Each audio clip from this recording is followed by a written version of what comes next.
Živjo, lepo pozdravljeni na dan norcev. Veste, kaj je danes, ne? 1. april. In danes sem mislil ostati tiho, pa vleči kakšno šalo nad kakšnim kolegom, nad kakšno skupnostjo, katero organiziram, kakorkoli.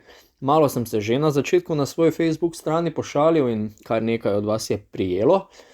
Namreč šalo, da je Luka dobil po tekmi z Clevelandom svojo 16. tehnično napako, katero je pač pridobil zaradi nespoštljive komunikacije s sodnikom, in so potem prevrteli zadeve in po koncu srečanja dodelili tehnično Luki, kar pomeni, da mora danes počivati proti Washingtonu. To seveda ne drži.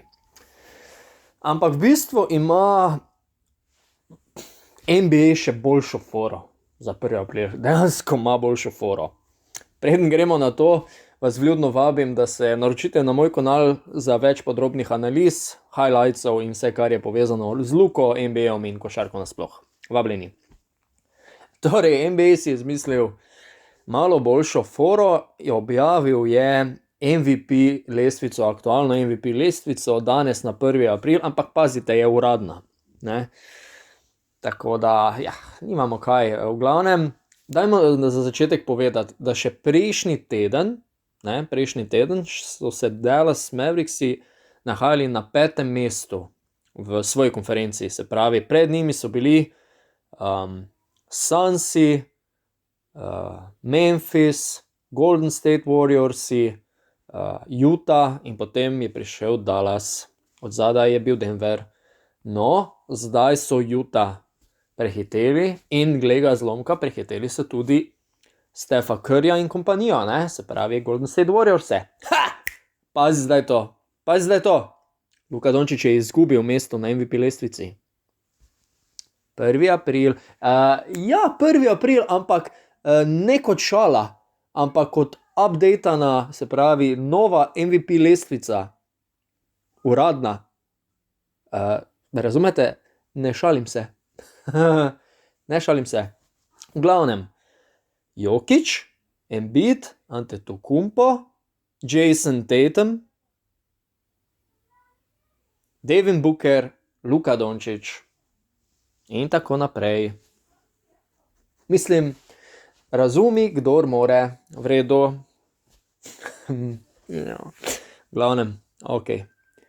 Ampak, ajde, gremo mi naprej, pustimo to, ker lahko živce zgubljamo, vse vidimo sami. Kdor spremlja podrobno Luko, ve, da se more boriti z takšnimi stvarmi izven parketa, pa jaz mislim, da se v resnici on ne bori, da ga to toliko ne zanima. Mogoče si kako zadevo pogleda in potem brez besed on udarja po nasprotnikih, ne. Zdajle je dal eno obljubo samemu sebi, da več se ne bo ukvarjal s sodniki. A ste tisto zasledili mogoče, da si zdaj poje neko pesmico v tistem trenutku, ko je sfrustriran in bi najrajše šel govoriti oziroma se prerekati s sodniki? Da si zdaj neko pesmico poje, da pozabi in da se zadrži. Zanimiva zadeva, zaenkrat mu uspeva. Ni še dobil 16. tiste zadnje tehnične, pred tem, da ga, ne, za eno tekmo pošljejo na hladno. Kakorkoli. Danes imamo Washington Wizardse. To bo prva tekma, ko se bosta Luka in Kristaps pomerila na nasprotni strani parketa v ligi NBA. Vemo, za časa Eurobasketa 2017 na tisti vroče tekmi, po mojem mnenju najboljše tekmi Eurobasketa, sta se že pomerila. Luka je takrat končal kot zmagovalec. Jaz trdo verjamem, da bo tudi danes tako, ker spet, ne, bolj se bližamo končnici, bolj dobimo feeling, da je Luka tisti pravi, ne, da je res primerno motiviran in da je zdaj pa je vrag vzel šalo, ne, da gre za res. To je optimalna forma, procent meta se nezadržno dviguje, tudi trojni dvojčki so nazaj, ne, po dolgem času. Na zadnje tekme recimo mu je samo skok zmanjkal. Ekipa zmaguje. Gre tako kot treba, gre vse po maslu, ne. Na hitro danes ob enih, se pravi jutri ob enih zjutraj, tekma proti Washingtonu, v nedeljo pa proti Milwaukee Bucksom in to že ob 7. uri. Mislim, da bo tudi na Areni prenos, tako da vsekakor se tole splača pogledati. Ker glejte, zdaj bo pomembno, no. Bo kar fajn, da se dosegajo zmage, ne, kajti tretje mesto, v tem trenutku je Dallas na tretjem mestu in zelo verjetno je, da bo to mesto obdržal, ne. Vse ima seveda v svojih rokah. Nimamo najlažjega razporeda, ampak tudi ostala moštva imajo nekako težek razpored. Zdaj, slabih 10 tekem je še do konca, nekega natančnega razporeda zdaj sicer nimam, ampak se nema veze. V glavnem, tu bo bitka med Golden State Warriorsi, Utahom, mislim, da je Denver že predaleč nazaj, ampak te tri moštva bo dobila bitko za tretje mesto, kar potem naj bi na papirju prineslo lažjega nasprotnika v prvem krogu in pa tisto bistveno prednost domačega igrišča, ne. Tako da zaenkrat kaže, da če ostane tako, kot je, da se pomerimo v prvem krogu z Utah Jazzi, v prvem krogu na domačem parketu in potem dobimo zmagovalca med Memphisom in tistim na 6. mestu, na 7. mestu. Ja, 7. ja, tako ja. Kar je v mojem svetu mišljenja neprimerno boljše kot Phoenix Sunsi, ki bi jih v najboljšem primeru rad videl v finalu konferenčnem, ob predpostavki, da se Dallas seveda tja uvrsti, ne. Ampak trdo verjamem, da preko prvega kroga pa letos gremo, pa o tem sem že govoril. Kakorkoli, če se osredotočim še nekoliko na Luko, ful se poudarja zadnje čase, da je vzdušje dobro, hvalijo en drugega, hvalijo trenerja, obratni smeri isto, trener hvali igralce. Ne vem, če sem se že dotaknil, da me letos, predvsem v zadnjih krogih, Finney Smith me neverjetno preseneča. Konstanten je, zadeva ob trenutkih, ko je pomembno, ko gre za žogo ali dve, se spustil v prodor, ustavlja ponavadi najboljše igralce na nasprotni strani terena.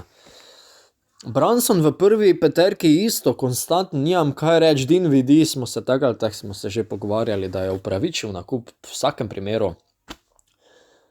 Bertans še nekako želimo, da še nekaj pokaže, ampak glejte, vse ob svojem času, kakorkoli, Luka ima potencialnih asistenc tudi do 25 na srečanje, ne. To je bilo zdaj nazadnje proti Clevelandu, dosegel jih je 13. Imel jih je že v prvi četrtini 8, če se ne motim, pa tole je itak izgledalo otročje lahko, ne. Tako da ja, dajte se dotakniti še vi vsega povedanega tukaj v komentarjih, da vidimo, kje smo, kakšne so vaša stališča.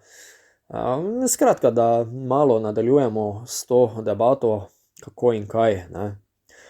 Drugače pa upam, da je tudi vam uspela kakšna 1. aprilska. Danes si pač to lahko privoščimo. Toliko za Dallas, toliko za ligo NBA, pa še eno zadnjo temo bi se rad dotaknil, ker je zelo aktualna v košarkarskih krogih trenutno v Sloveniji. Cedevita Olimpija. Spremljate kaj Cedevito Olimpijo? Tole, kar pa zdajle fantje počnejo in pa strokovni štab, res ala in vera, svaka čast, vsa čast, res kakorkoli. Izredne predstave, ne, katere so prebudile tudi vedno zahtevno ljubljansko publiko. Vemo, da je ljubljanska publika, da smo, moram povedati, da smo navijači razvajani. Imamo razloge, zakaj. V Ljubljani se je pisala že davnih 25-30 let nazaj fantastična košarkarska zgodba, da ne govorim še daleč nazaj. Kakorkoli s časa Smelt Olimpije, potem Sagadin, Zdolčova Olimpija, prva v Stožicah, saj vemo, o čem govorim. Zdaj pa je bilo neko zatišje, 10 let praktično, ne, nič posebnega, ne. In morda se letos prvič po zelo dolgem času zdi, da ima Cedevita Olimpija konkurenčno ekipo, pri tem ciljam predvsem na možnost, da se Olimpija uvrsti v Euroligo. Ja, dejansko se lahko o tem pogovarjamo. Poglejte samo primer z Partizanom, pa zdajle proti Valenciji. Hala Tivoli je bila polna, vzdušje je neverjetno, tekma na nivoju Eurolige, bom rekel. Kakovostno je bilo zelo blizu temu. Valencia ravno tako, top 4 ekipa v Španiji, z izjemnim repertoarjem, z izjemno sestavo, pa ravno tako smo jih premagali, egal tekma, ampak vseeno. In gledajte, letos so, ne dve, jaz bi rekel, da so 3 možnosti za Euroligo letos. Prva preko ABA, samo zmagovalec gre, tu bo zelo težko, vemo, Crvena zvezda, Partizan, sodniki, Srpska liga, tole vemo, da bo težko. Druga možnost je preko Eurocupa, nič manj lahka. Tretja možnost, ki je nihče načrtoval, vprašanje, kaj bo naslednjo sezono z ruskimi klubi, ne? Tu imamo CSKA, tu imamo Zenit, Himki Moskva imamo, vseeno, v glavnem ruski klubi, 3, 4, ne vem koliko pač jih je. Vprašanje, kaj bo, ne, tale situacija z Ukrajino, ne vemo, če bodo uvrščeni ravno na seznamu udeležencev Eurolige za naslednjo sezono, komu bojo wildcardi dodeljeni ali na kakšen drugačen način se bo prišlo v najmočnejše evropsko tekmovanje klubsko. Kdaj, če ne zdaj, se sprašujem. Kakorkoli, hvala, da me spremljate, še enkrat velja vabilo, da se naročite na moj kanal, če še morda niste. Gregor sem bil z vami. Imejte se lepo, se slišimo do naslednjič. Lep pozdrav, srečno!